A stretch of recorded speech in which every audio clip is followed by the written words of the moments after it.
We're live, and this is Just a Minute with PeaceBang. Thanks for joining us if you're joining us live. This is just a time for, when I find something important or interesting going on social media or in the news or in a live conversation, and I ask some people who are talking about something to just take a minute and bring it into a real-time conversation. And so I was very lucky this morning that I happened on a conversation with my friend Michael Paulson, who's a religion reporter for the New York Times, and Robin Abrams, who is a columnist for the Boston Globe, two wonderful and intelligent and funny friends who were discussing the Dawn of the Planet of the Apes, which is a new film by director Matt Reeves that just opened on the 11th of July and is doing just whiz-bang business at the box office. And Michael asked a really interesting question on Facebook this morning. He asked it of me and of Robin, and that was about religion in Dawn of the Planet of the Apes. So I'm going to ask Michael to frame that question for us, and we're just going to talk about it for a while and take your questions and your comments as you chime in. Sure. Actually, so I saw that the two of you had each seen the movie over the weekend, and then I thought we might have an interesting conversation about it, so I posted something this morning, and Robin actually asked, knowing that we're all interested in religion, do we think there's a place for religion in this evolving ape community that's depicted in the film, and what might that look like, and are there already indicators of it? And it sparked a surprisingly robust discussion about, first, what do we mean by religion? What would it mean for the apes to have a religion? And then what do we see on screen that suggests that they are or are not going there? And I thought one of the interesting things that first developed into was we sort of divided religion into three buckets, as it were, that there's, the belief in the supernatural, which it does not seem like the apes have any of that going on. Mm-hmm. There's some kind of ethical or moral code, which they do have. And then the one that had really resonated with me that I saw in their behavior is some kind of ritual behavior, particularly around big life events like death, birth, this kind of thing. That in the beginning of the movie, you see Caesar's wife is giving birth, and all of the apes around her are wearing these sort of crowns or something. It looks as though they're doing something special to mark the fact that they're not just like animals out in a field. The leader is having the first lady is having a baby, and they're making a big deal of it. Did you see more than one? I was, I totally noticed her like little tooth headdress. Mm-hmm.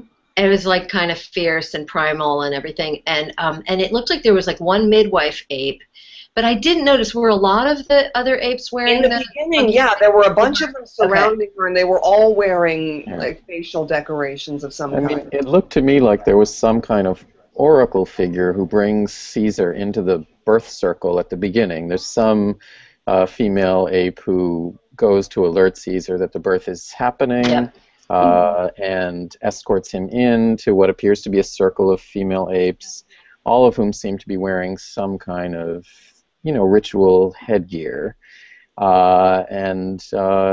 definitely saw the trappings of some kind of evolving ritual there that felt significant. A few other things that we had noted, clearly the male apes had some kind of evolved body language for signaling deference to a leader. These gestures in which they would stroke the hand of Caesar when he was leading the group of apes while sort of becoming physically lower to him. Yes, yes. There was also... Go ahead. Interesting thing, though, because those are natural behaviors, but they do then give... I mean, it's not like there's this clear division between there's instinct and then there's culture. The one gently gives rise to the other. That's why it was so powerful, because it's the kind of film where you want to laugh just to release the tension occasionally, and I wanted to kind of laugh and think, oh, that's ridiculous. Apes would never do that, but of course they do that. And the primatologists like Jane Goodall and others who've done the research have shown us that they have gestures and they have deference and they have hierarchies, and so the way that the screenwriters wove that into the movement and the script and everything, it was like this actually makes a lot of sense. And that Yeah. these apes are also combining something that's instinctive and something that's human, because of course the elders in the community had lived among humans, had observed them, had been captives of them before escaping in a previous film. So there are ways in which the behavior reminded you of, say, the way dogs will physically lower themselves to demonstrate submission, but there are also ways in which that gesture looked a little bit like a human handshake, which of Well, course that was very interesting, Caesar would have seen. especially with Caesar. That Yeah, Caesar almost struck me. I mean, you guys are both, I'm sure, familiar with the term code switching, yeah, which is where you talk in one way with one group of people, and then you talk in another way. It's classically people who come from lower socioeconomic backgrounds, that they go to college, they learn the proper way to speak, but then they put on their home accent when they go back home. Caesar would code switch with that deference thing, where he would do it as a slide by with apes, but as a handshake with humans. right, right. I want to actually alert our reader, our watchers rather, that this talk will probably be filled with spoilers. So if you haven't seen the film yet and you don't want us to ruin anything, of course, it's called Planet of the Apes. I mean, the ending is not in any doubt. But I want to talk about something when we talk about code switching. A really terrifying moment for me. Koba is the villain of the piece, but he's not really a villain. He's a traumatized kind of tragic figure. He's been tortured in human laboratories for 17, 18 years, and so he hates humans for that reason, whereas Caesar has had very nurturing experiences with humans. But there's a moment when Koba is faced with a dangerous situation with two humans, and he goes right into this kind of Uncle Tomming. It was just terrifying. I'm just a harmless, funny chimp from the circus kind of a thing. Woo-hoo, hi, and doing somersaults and things to earn the trust. And trust is a huge theme of this movie. Earn the trust before he does something horrible with their, when they lower their defenses. So it's there are a lot of questions of. Yeah, I mean, the film had its flaws, as you would expect of a summer blockbuster, but that was quite a powerful and provocative scene with a lot of parallels in human history. Yeah, exactly. It was like you could just, the tension in the movie theater was intense at that point. Did you think he was doing that out of fear or out of an effort to manipulate the? Oh, I think he was manipulating them. Yes. Absolutely. Same way that he knew that by doing. I mean, for one thing, Koba is also the most threatening looking of all the apes because he's scarred, he's very ugly, and he's got big canines. He's scary looking, and he does this because he knows that this will make humans let down their guard around him. But it was so unbelievably, I won't say natural, but he'd done this a lot. Clear that this is really something that he'd had to do a lot, and he's a very proud character, so seeing him just humiliate himself like that was painful. Right. Toby Kebbell is the actor who played Koba, and of course this whole film was done in this motion capture technique, which is incredible. Andy Serkis has gotten a lot of props for his wonderful work as Caesar, but I think Toby Kebbell as Koba also was fantastic. Yeah. I want to say, ask you again about the religion and the elements of kind of religious life among the apes, and that's exactly what all three of us were thinking. And I noticed that like Caesar had the paint on to distinguish himself as some kind of high figure, and I wondered if you saw in Maurice, I was looking kind of for who's the priestly figure. I mean, you had the emperor, who is Caesar, and he's also very benevolent and loving, and there's this moral code, ape not kill ape. But I saw Maurice, who's an orangutan, who has a more secondary role, as more of the chief teaching elder of the tribe, the kind of elder wise man, a little bit of a Jesus figure, and is persecuted for his commitment to the peaceful emperor, the trusting emperor, and the emperor who's holding the moral code. And I was really worried that he was going to be martyred and become like, Jesus ape. And that did not happen. But it kind of felt like it was going there. So just another figure who reminded me of how religious communities kind of choose the wise ones to trust. And I did not see a supernatural Right. I think one of the things that's benefit. interesting, I mean, what we're seeing in these first two films of the reboot is the creation of a community, right? At the end of the first film, we see these apes escaping from human society and moving into Muir Woods. You just get the hint of a community about to be born. And in this new film, right at the beginning, you see that they've established an architecture and language, both spoken and gestural, and a set of community rules. And I suppose we, as human beings, then attach to that the question, well, does community bring with it religion? Is religion like a natural attribute of this kind of formation of communities? And we start looking for clues. And I guess we all agreed that there's clearly this moral code that they've established that that at its base says that apes should not be killing other They apes. established and then pretty much rationalized their way out of by the end of the movie. Challenge as they face an external challenge, right? Yeah.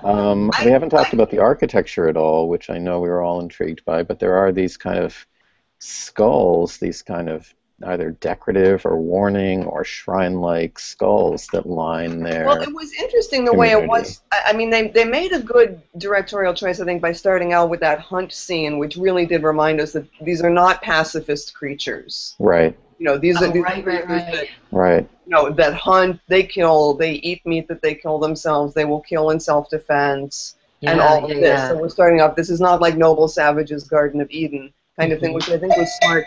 What it reminded me of, the difference between the two movies, which I love the first one very much as well, but it was Wait, when you say the first one, are you talking about the 2011 Mark Wahlberg? Yes, the one with James Franco and Andy Serkis. Okay. I haven't seen that one. Got to see that one. Yeah. Brilliant, but it's very much it's very much like the Hebrew Bible, Vicky, in that it starts off as a story of a family, and then it becomes a story of a nation. Okay. You know, that it starts off as the family which is James Franco and his father and Caesar, and then, you know, they continue to try to have this relationship after Caesar can no longer live in the house, but it's this notion of what you need is a family, you know, a group that loves you and hangs together. And ultimately, you need something more than only family. You need, you know, a tribe becomes a nation, and that's where we are now. And a nation has laws, and a nation has a lawgiver. You know, that Caesar has gone from being sort of a patriarch to becoming more of a Moses. And it's important to note, by the way, that birth of a nation is accompanied by an exodus, a freedom from a liberation movement, right? They were captured, they escape, and they move to freedom from slavery, from captivity. Yes, yeah, it's very much a sort of Passover thing, and very much also, I think, the notion that, you know, when the Hebrew people kind of considered themselves as a family, you don't need quite all the laws and everything, and you don't have to have judges and infrastructure and all of that, and that's what a huge amount of Exodus and Deuteronomy and all of that is about, is, you know, what you need when you make that leap. And also the fact that, you know, you need that time of just sort of being in the wilderness before you can truly become free.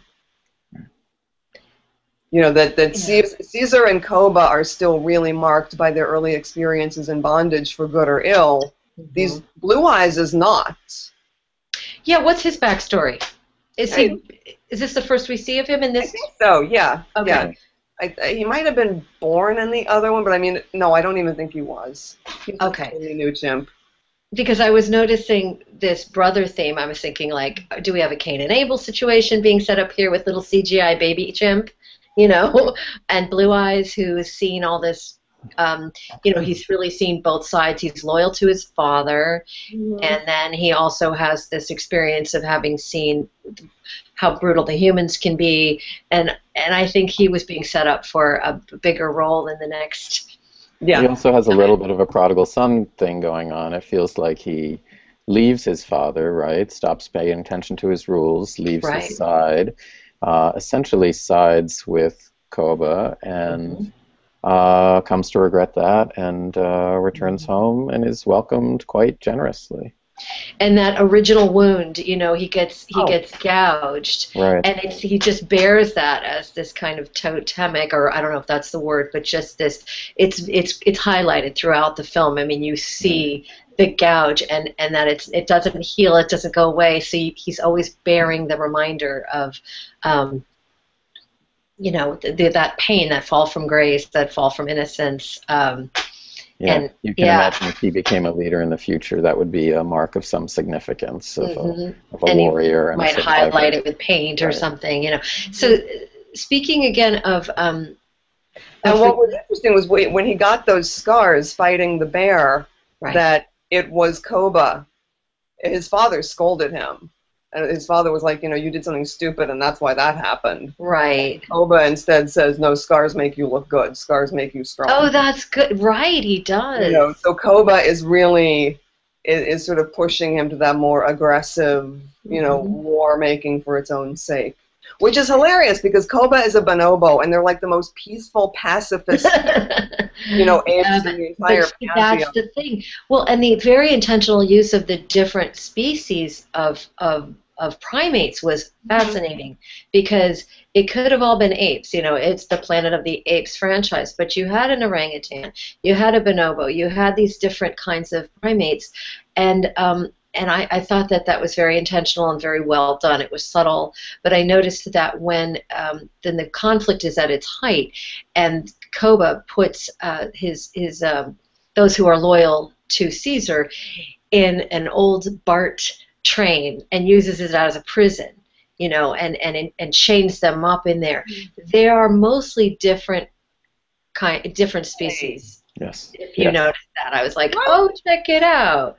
Those are not apes. There's gorillas in there, and I mean, I don't know. Like, I don't know the difference between all the, but there's some diversity in that it represented, whereas those who are loyal to Koba tend to be all apes. So there was a lot of subtle and maybe not so subtle issues. And I mean, I have to say also, just because I have to say one of my big disappointments in the film, although I thought it was great, was,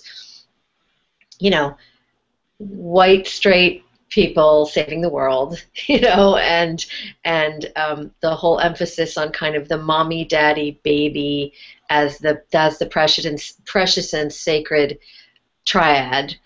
Don't you think, though, that's kind of a legit thing to valorize after an apocalypse? Well, it's just part of the survive. Is there going to be a future? But if you're setting it in San Francisco, okay, and you're talking about a virus that has wiped out the entire human population. Gee, what does that remind you of? Right, so that, and I'm like, so I don't see San Francisco represented in the survivors here. We also had some discussion on Facebook about gender, and in both the kind of ape world and the human world, females have no significant roles to play, except as bearers of babies and nurturers of wounds. Which is like, just don't even have any women in it. If you're I know, I'm good with that. No women at all, frankly. I don't even think I would have noticed. This did not pass the Bechdel test. This film did not pass the Bechdel test. But one of the things about, I was thinking about how different groups of people in America would view this film and how they would relate to it. I mean, you had the NRA in there, the whole gun culture, and the well-armed militia, the well-armed citizenry, right? I mean, you had. I wish I had a president who was as good on gun control as Caesar, man. I know. Get guns.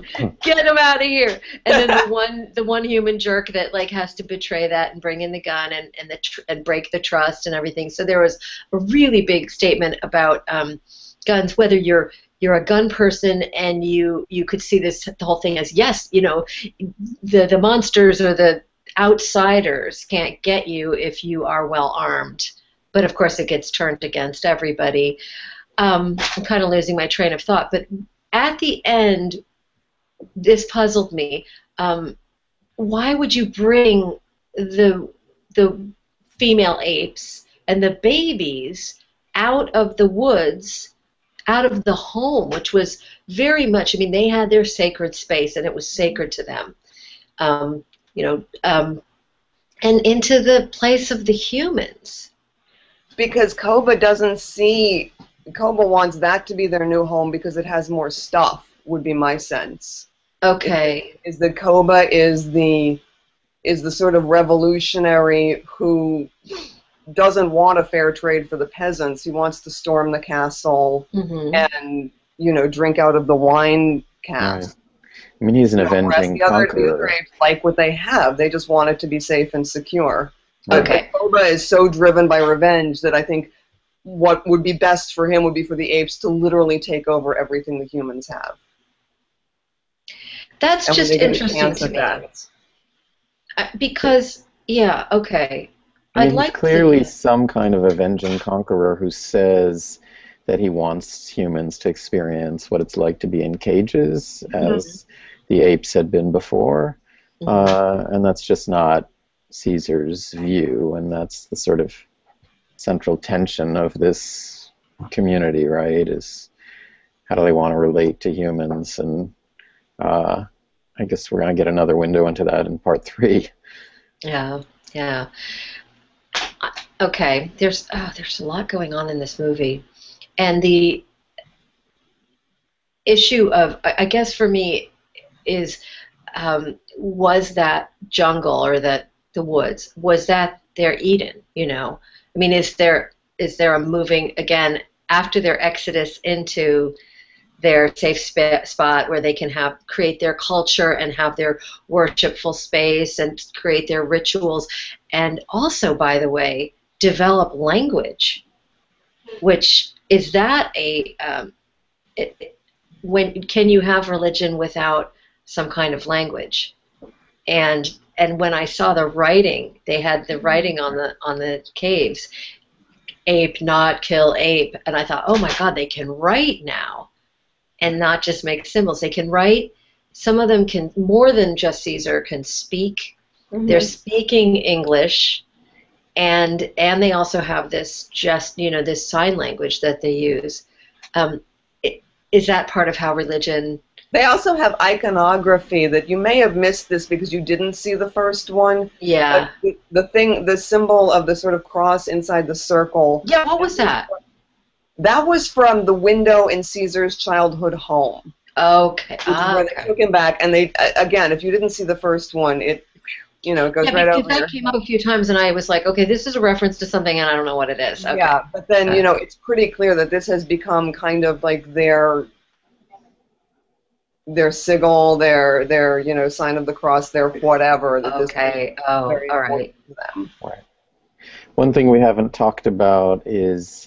At the moment of peak confrontation between Caesar and Koba, when Caesar says to Koba, "You're no longer an ape," or "I don't see you as an ape," this kind Robin of was bothered by that.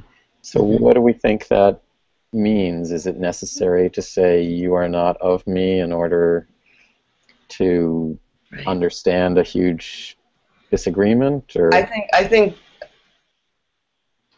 the situation, and again, guys, massive spoilers here. Caesar is in a position to kill Koba. Koba quotes Caesar's own words, "Ape not kill ape," back to him, which, good on you, Koba. And Caesar responds, "You not ape," and kills him, which is a really... It's not a shocking move for me that he kills him, because it's been very clear that Caesar, it's been, extremely difficult for Caesar to keep himself under control in the face of Koba's provocations. But the fact that he chooses to undo his own teachings in that particular way strikes me as unbelievably potentially dangerous, because it's like once you've defined someone as no longer being human or ape, you can do anything you want to them.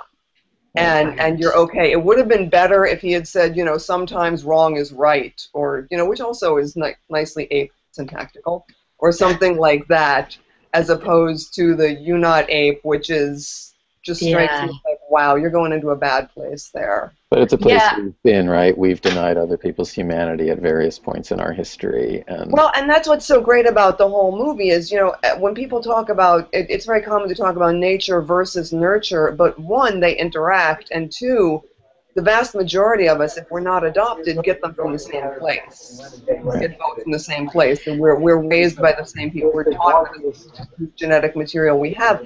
And you see this, I think, in with the apes, that we know what humans are like. We know what all our faults are as a species. Now we see these apes starting to do this, make the same horrible mistakes we do. Is this because we're so genetically similar to them, or is it because they learned it from us? Right. Well, that's one. And Michael, I'm going to ask you to mute your microphone when you're not speaking, just if there's more New York Times people walking by in the background. Sorry. No, that's okay. That's okay. That was one of the most poignant moments, was when Caesar said about the humans. Something that primatologists have been pointing out to humans is that apes, my God, they're so much like us. But of course, then you have Caesar, the leader of the apes, saying in a very sad way, I see now how the humans, or how we are so much like them. Or I forget what it was like a reversal of that. Yeah. So the mutual recognition of the violence and the competition and the good and evil. I've actually felt for a long time, Victoria, and you know, I'm Jewish, so we don't believe in original sin, but I've always found it an interesting concept to play with, and to me, original sin really is our evolutionary history. It's just these tendencies that we have to think in binary terms, to be very tribal, to make bad decisions under stress. All of these, you know, to want the very foods that are the worst for us. All of these things have extremely good evolutionary reasons, and you know, it'll screw us up every time. And to me, that's what original sin is. And I think there was a great deal in this about the apes becoming conscious enough. I mean, you know, no dog is ever going to be like, man, I should really stop eating my own vomit. That's just a terrible habit. You know, animals don't think that way. Vomit's the least of it. You know my dog. I was being polite there. We all know that. But, you know, they don't think like that. But the chimps are beginning to. They're beginning to judge their own behavior, but also start to realize how inevitable that bad behavior is. Yes, the dawn of the Planet of the Apes, you know, the dawning of consciousness and moral reasoning and also grieving, I think, the failure of the community, you know, of the ape community, which once had a common enemy, realizing that the enemy is also within. And I was thinking about the whole liberal argument that people don't do bad things just because they're born bad. I mean, that's a liberal religious faith claim, which is that we are harmed, and so that we become bad, or we take on evil tendencies or whatever as a reaction to being hurt and harmed and violated. And that certainly was the message that Koba's life bore out. I mean, there was no character that was just a villain. They all had life experiences that informed their moral choices, which is something that, you know, liberal religion is very committed to. And so if you're deeply conservative religiously, you'd be frustrated, I think, by saying you want to demonize Koba. And that's where the discomfort came from for me when Caesar said, "You not ape." I thought, what? Yeah. No, I was not allowed. I was not allowed to watch the originals when I was growing up because they were dirty ape. Well, because they were too close to any notion of evolution. Right, that's but right. If you're really conservative religious. Yeah. You're not going to see this film, probably. Yeah, okay. But I mean, you see my point, which is that moment that was so satisfying for the film audience. We were watching, and then it's like Koba gets killed, and I think everybody wanted to have this great relief, like, yeah, and there was some of that catharsis, like, get him. But you couldn't do that because, again, as you've already pointed out, just as Michael, you know, asks us to think about, just saying you're not an ape, is that legit for a good leader to say? I don't think we think that works. It's demonization. It's totally othering the problem in the community so that you can cast them out and kill them. You know. Yeah. Which one thing is this. And it's a way of Caesar not taking it on himself. Not what? not taking responsibility for his own actions. Right. I mean, it's too I mean, easy he should have to just say, said, yes, I am doing a wrong thing, but it's what I have to do. yeah, I'm an aggressive ape, and you're threatening everything. I'm a So I'm chimp. killing you now. I'm gonna throw you over the edge. Yeah. Right. That There's would have also, been more. can you hear me? Yeah. Yep. We're good. There's also, in addition to that, as a turning point at the very end, to get into complete spoiler territory, but here we are. I mean, Caesar has to acknowledge that his kind of utopian vision is just completely obliterated, right? I mean, there's a discussion about whether it's possible to avoid conflicts between humans and apes, and Caesar's conclusion is that it's no longer even imaginable that that conflict can be avoided. And so, that builds us toward a next film where, they're going to have to resolve more clearly, hostile relationship, and you really see the eradication of Caesar's, hopes for that community that's in the woods, loving, respectful of one another, and in the end, he's like killed someone, he's denied someone membership in his species, and he has given up on hopes of peaceful relations with another community that he once It really is very much, again, to go back to the Bible, you have their time in the laboratories, and all of this is an analogous to the captivity in Egypt. And then, what happens in the captivity, after the captivity in Egypt? 40 years in the wilderness. Just kind of wandering around, getting your heads back straight again with no real structure to anything. And then you move into sort of the nation building and the conflicts with other nations. Yeah. And it looks like that's very much the sort of path that we arc, right? They're apes, so they only need 10 years in the wilderness. One of the things that the issue of demonization is interesting here, in terms of casting out members, whether killing them or exiling them. But I thought that while you're dealing with this whole community of apes, and I hope, by the way, in the next installation of this, the next installment rather, that they continue to show us kind of that ape community and culture, because I think it's interesting. And by the way, you note that none of us are talking about the humans, because the human characters, by comparison, are just really not very interesting. They're like kind of standard, Gary Oldman doing the same, thing that he does. He just plays the same part and the same glasses, and they go crazy and get kind of intense and freak out, have a nervous breakdown, and get. And Kirk Acevedo, who is like he's your go-to actor when you want someone to make a bad choice. Yeah, he is. Right. I want somebody who's basically an okay guy, but he makes this really horrible decision. Right. Kirk Acevedo, there's your go-to. Yeah, exactly. He's that guy.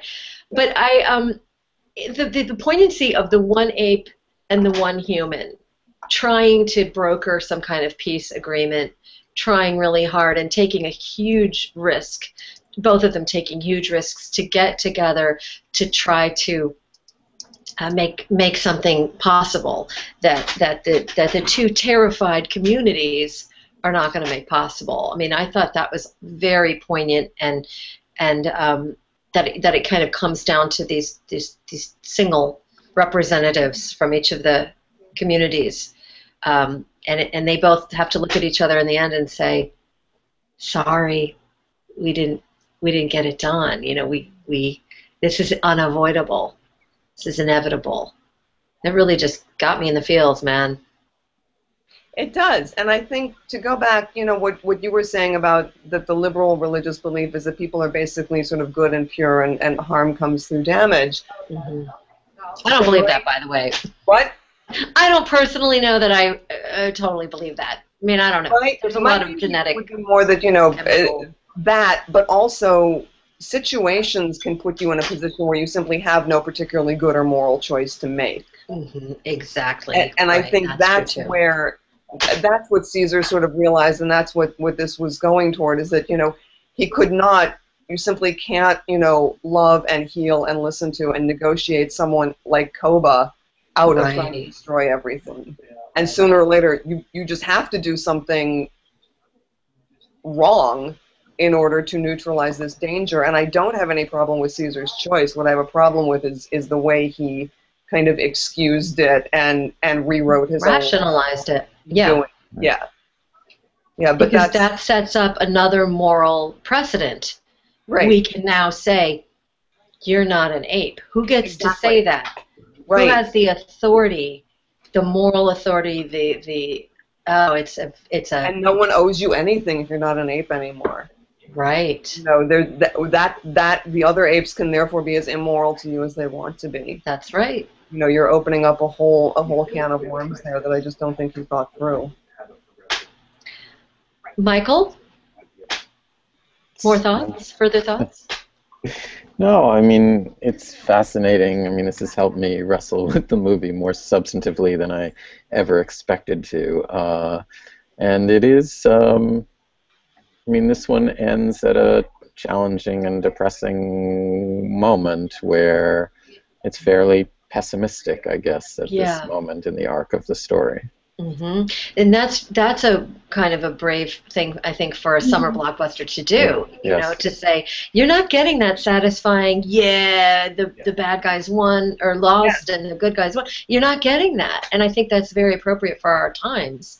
And I wanted to give a little shout out to the casting director for a choice that I don't know if you noticed this. I don't know if you were familiar with the movie The Road, based on the Cormac McCarthy novel, which was another post-apocalyptic, just like go to bed for about 3 days in the fetal position book, if you read it. And the movie was also just bleak and devastating. It starred Viggo Mortensen as the father who survives whatever the disaster was, and his son was played by, what's his name? Cody Smith McPhee, who was heartbreaking in that role in The Road, and he appears again in this film as the teenage son of survivors of a terrible apocalyptic disaster. Specialty. I know. Let me get to the John Hughes coming of age. I do the post-apocalyptic coming of age. Right, I'm your go-to kid young actor for the post-apocalyptic disaster films. Yeah. And he's got the existential dread down. I mean, he's amazing. So I thought that was it was a great resonance to bring into it. So I think we will wrap up now. I don't know that we have any questions and answers. I don't know if anybody got to see us live, but hopefully they'll see this broadcast when it appears on YouTube. So I want to thank both of you so much for just stopping for just a minute with PeaceBang. Thank you. Thank you. This was fun. Absolutely. So this has been Michael Paulson of the New York Times, Robin Abrams, who is Misconduct for the Boston Globe. I am Victoria Weinstein. I blog as PeaceBang at peacebang.com and beautytipsforministers.com, and you can join me on Facebook at PeaceBang anytime. I convene a kind of lively conversation there. So thanks for watching, and I hope you go see the movie, and we'll see you next time. Thank you both again. Take care.